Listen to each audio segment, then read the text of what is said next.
Hi and welcome to the 8th tutorial video. In this video, we're going to talk about the export functionality.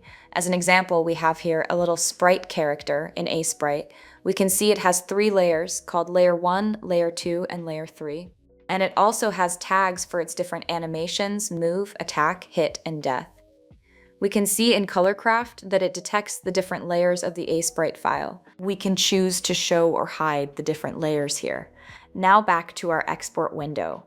The first option, export Aseprite layers separately, when checked, causes every layer in the Aseprite file to be a separate recolored image.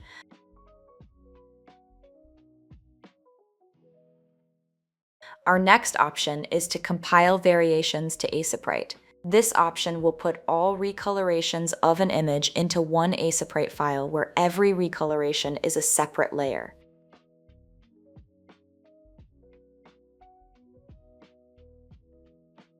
Next, we can also change the output format. We can choose between PNG, JPG, or WebP.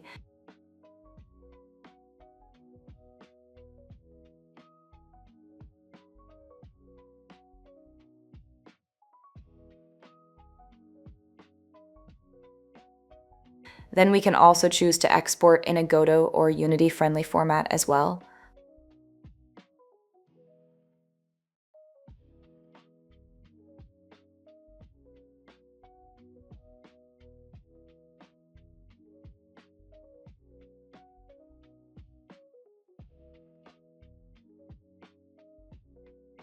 Finally, we can also choose to add an outline to the exported images.